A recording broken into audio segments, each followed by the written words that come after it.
reception wall. This guy is so mad. People, this is the Technical Mind. My name is Alas, and welcome back to another video.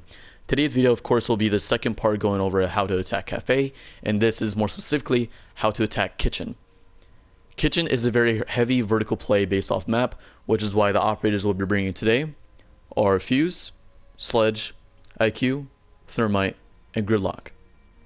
So the two teams we'll be having is Vertical Push, which will consist of 3 attackers, and Bakery Push, which will consist of the remaining 2. Vertical Push will consist of Fuse, he will be bringing breaching charges. Sledge, he will obviously bring grenades. And IQ, she'll bring a Claymore for flank watch, since the ability for soft breaching is already so high. For Bakery Push, of course we'll be bringing the last 2 remaining operators, Thermite and Gridlock. Thermite will bring flashbangs to burn out any other utility the attackers have not destroyed or gotten rid of yet in sight. And Gridlock will bring smokes, of course, to lock out any LOSs for that liking. With all that out the way, let's go and jump right in today's video. Locate a bomb. So like what I said in the intro, you're going to bring Fuse, IQ, and Sledge all vertically playing above in Kitchen. Oh, look at that, it's right in Kitchen too. 5 seconds to insertion. So right above here, this is trains. This is actual the fireplace area transition right here. And this right here is also fireplace, the actual room, the dining room itself. And this is all hard, not soft. I'm not going to show where the cameras are at since I showed them in the first video already, and I don't want to use that time to show default cams. So typically, not to diss on anyone, but usually gold players will push through, or low plats will push through white. They would either open this up, or they would open up, the default barricade, and they would have to contest anyone playing down this hall, playing in piano, or playing on white stairs. That's too much work, and that's too much time that the attackers are going to be wasting trying to contest these 3 different lines of sight. So we're not going to be doing that. Instead, I'm going to show you guys this way. You would see this in higher plat 3 lobbies and up. They will drop from skylight at the very top, even on the objective down in Kitchen. They know time management. That's one thing that gold players, I believe, just need to work on when attacking, is time management. Where's this fucking camera? So we're gonna drop down here. You can either go through this way, or you can just go straight from the window. My team usually will be spawn west side on Christmas Market, and we push through mining. And the first thing Sledge does is start opening up the corners.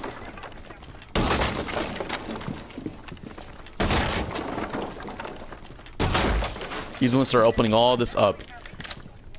To keep a lookout on when you're playing vertically, as soon as you open a portion of the wall, or the floor, excuse me, don't peek it immediately. That's what defenders are going to be looking for. They're either going to run away immediately, toss the C4, or start shooting back at you. It's one of those 3 options. Also, sometimes the mirror will be played. In my opinion, mirror on Kitchen is really extremely dumb, because you can just shoot, you can pop it open, and give away that position. Expose that position. Same thing, this is right above service. If there's a smoke playing right here, they might be an ADS right tucked in this corner, or tucked in this corner right here, and he'll be playing smoke shield right here. You can open this up and get a free kill. Also, if there's any batteries that your team and Bakery cannot take out, take out those batteries.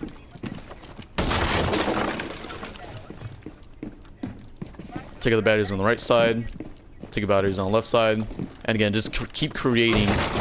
Sledge's job is to keep creating lines of sight. He's not watching flank. He's not worried about anything else. This is all that he's doing. He's making the attackers, he's making the defenders feel very uncomfortable, so they can't sit here, they can't sit in freezer. Don't make the defenders comfortable where they're sitting at in sight. Also, set up your drones. Even though you guys are playing vertically, the 3 people that are playing IQ, Sledge, and Fuse, set up your drones. Right here is a very popular spot, just this little drone hole that leads directly in the kitchen from the outside. So there's 0 effort you have to put into actually getting or sneaking your drone in here. So there's no possibility of losing it, right? So you can just sit right behind these sandbags, and you can use that later on if you're trying to make a push, or if your bakery team is trying to make a push. So in spawn here on market side, just so you guys can also see the push I do from here. course, to get rid of default, you need to look out for the spawn peaks in these two windows and a possible run out from bakery doorway. So this is an alternate push, like what I just said. So you go through here. We're gonna open this up. Located a bomb. Jesus fuck, Ethan, what's wrong with you? We're gonna pretend the site's downstairs in the kitchen. Of course, first thing you want to do is drone it out. You want to set your drones up somewhere. You want to make sure there's not a vigil. And of course, like we said earlier, if there is a vigil, you have IQ. IQ is there to spot that motherfucker out when you're droning. He activates his ability. You can kind of bait him that way, right? As soon as vigil hears a drone, his PTSD is gonna fucking activate. He's gonna activate his ability, and you can see him through up to 18 meters of walls. So IQ can give constant callouts of where this motherfucker's hiding at. So I would suggest Fuse doing this corner first and not Sledge, because as you saw earlier when I was playing Sledge and I broke this portion of the wall did not get destroyed. So that's why you want to bring breaching charges, so that you can see this portion of the wall and you have a longer line of sight into anyone playing in the freezer doorway. So right here, if I back up just a little bit more, I can have a line of sight to freezer doorway. Okay, that kind of blocks it, but there we go. So I can see feet. So I can see feet anybody playing here and anyone tucked in this cubby area, right? Because over there, that's the hallway, and you cannot destroy the hallway floor. It's all marble and hard. So that's a good line of sight to reach all the way back there when you can't. Like what I said when it comes to playing cigar and cocktail, you want to fuse before Sledge does his stuff, so that you soften up and you can burn up all this utility before you actually make a push in there. So you want to spread out your fuse charge like this, right? Maybe you can start a little good strat I like to do is maybe just pull one way in the opposite side, and then don't trigger yet, and then trigger it immediately while also placing down one right here. As soon as Fuse is done with all his fuse charges, he needs to be helping IQ watch flank. 5 seconds before When it comes to IQ, you're going to be bringing not breaching charges this time, because there's already so much soft and vertical play that we have there and utility in that area. So you're going to be using Claymore for that flank watch, a little bit of help when it comes to watching flanks in train, mining, and fireplace.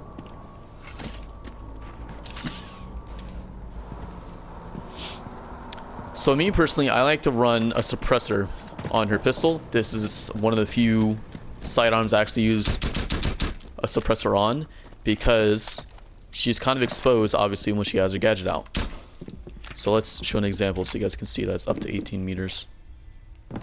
See, so this is up to 18 meters, 19, so 20. So I was close on that. So it's up to 20 meters, as you can see, as a very comfortable range, right? You can kind of say that IQ is the pulse for attacking, although she doesn't detect heartbeats, of course. She detects electronics, but attackers are using electronics all the time. If a defender is on their current camera, she can see this will pop up, if she can see the cell phone in their hand, and if, let's say, for example, it's on a soft wall such as this, she can wallbang. So IQ is very underrated for the lower players, in my opinion. God, kind of wish you sell grenades.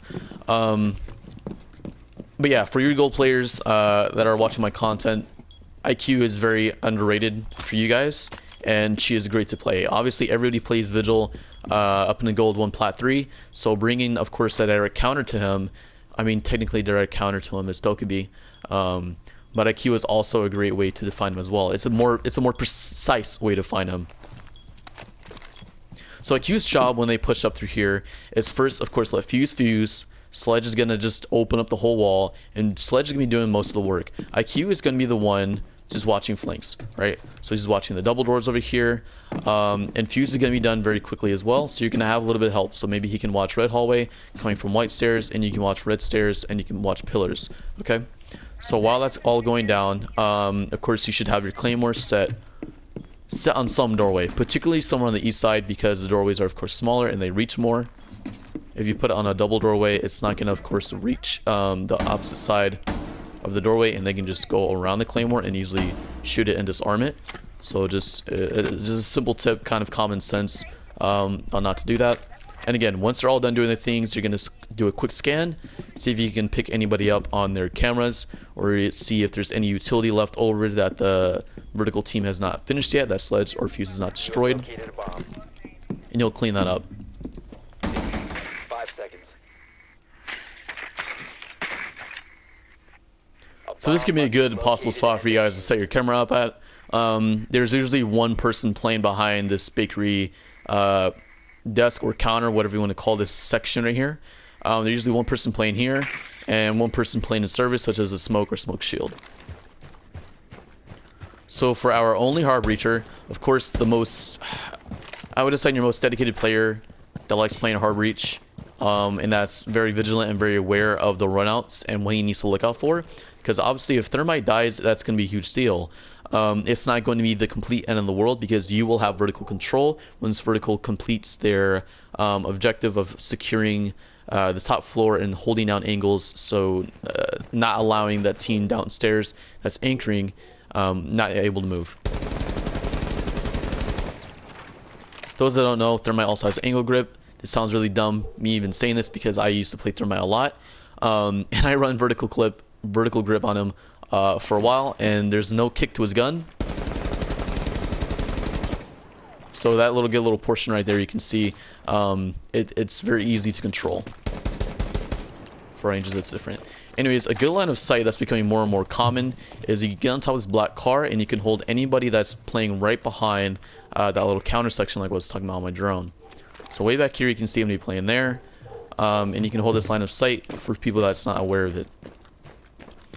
Of course, when you push into here, all these walls will be reinforced. So the first service walls and the main kitchen walls will be reinforced. Sometimes these two walls will also be reinforced as well, but as a hard breacher, you're not going to be opening these up, obviously. So, of course, the other person you can be pushing with is Gridlock, and she'll be the one watching your flank while you do your opening up this up. You're not going to be opening up service. In fact, you're going to open up service last. You need this wall to kind of cover you first before you contest this service room. That's what prep room, sorry. Again, that's what the vertical team is there for. So when they open that section of the floor up and they kill whoever's behind here, Thermite can move up here. No utility. You can open up the left or the right side. Probably the right side will be better. Honestly, I said right side. Honestly, the left side might be better. But you're pretty much getting the same thing, and there's a little bit of cover right in front of you. So this protects your head. This not protects your head, and there's usually someone in freezer holding that line of sight once you open it up. So again, Gridlock watches flank. Thermite's going to push in. He's going to plant. While Gridlock smokes it out, tosses her traps, and watches everything. Watches mainly just a small bakery, and he pushes from there. While the main team vertically upstairs watches anybody push from double doorway or any possible rotates through these areas. 5 seconds to insertion. You must locate and defuse a bomb. Alright, well, I wanted to try that as a drone spot, but my ass does not know how to control the jump on a drone. Alright, you guys are probably all like, why the fuck did this guy bring Gridlock for this site or for this particular attacking strat I made? So honestly, this can work with mainly with Nomad or Gridlock. You can also bring a Capital as well. Capital is very great for assisting bomb plant because of course his fire bolts and his smoke bolts, which usually Womai is not really played that often. Again, depending on your rank, so maybe Plat 3, Gold 1, he might be played in one round or so, but probably not in every single round. There's not a lot of Womai mains.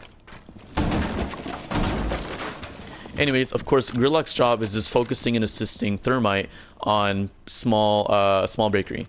So you guys make the push up into here. You need to flush out immediately this guy playing behind here. You really can't have a lot of help from the vertical team because, of course, all this is marble and this is the outside portion of bakery. So there's not a chance they can help you here.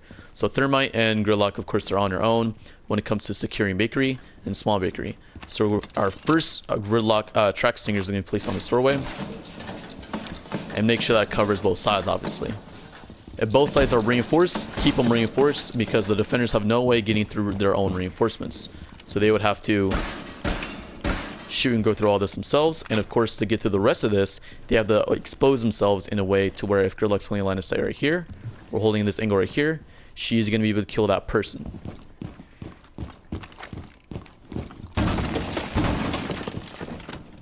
Let's open this up.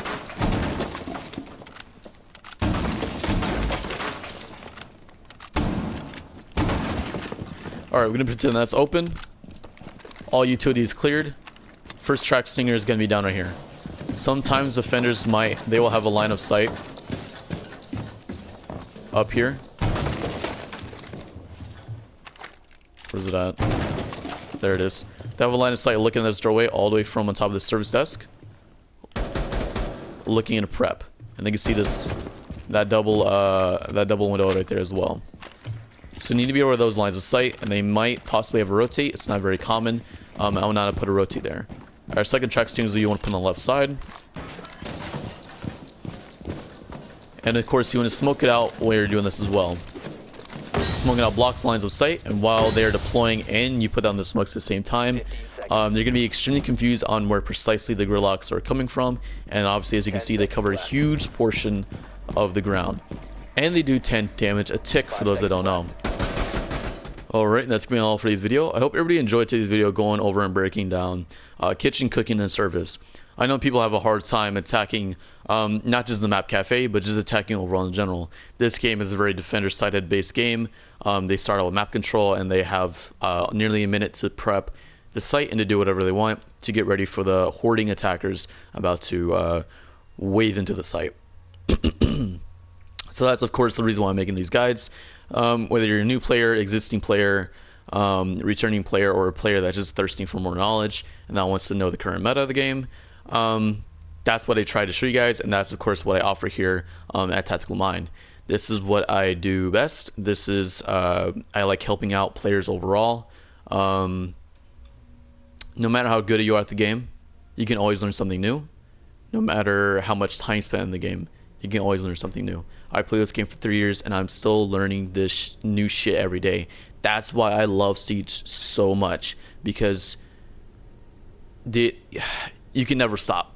You can never stop knowing new things. That's why I love this game so much. That's why I make this channel. That's why I put the effort into the videos I do all the time. My new schedule, by the way, will not be a video every day, but it'll be close. It'll be a new video every other day. I hope you guys are fine with the change. That's just how it's going to be for a little bit. It's just easier on me. For those that don't know, I'm a dad. I do a good portion of things, and of course I take care and watch my daughter, and of course I want to spend a little bit more time with her. So that's the reason why I'm just doing every other day without the pressure of making, okay, I need to make content for today. What videos are going to be? Let me go check my notes from the list of videos I want. Let me go check my comments for what videos my viewers want. So again, I just hope everybody understands my uploading schedule is just going to be once every other day starting today. So tomorrow, there's no video tomorrow. Yeah, and again, without wasting any more time, please comment, share, like, subscribe. I'd really appreciate it. I'm nearly at 500. I think I'm 12, 13 people away. I'm counting down, getting closer. And I love it. I love the feeling. I love the support. I love all you guys. And again, without talking you guys' ear off, taking more of your time, you guys have a good day.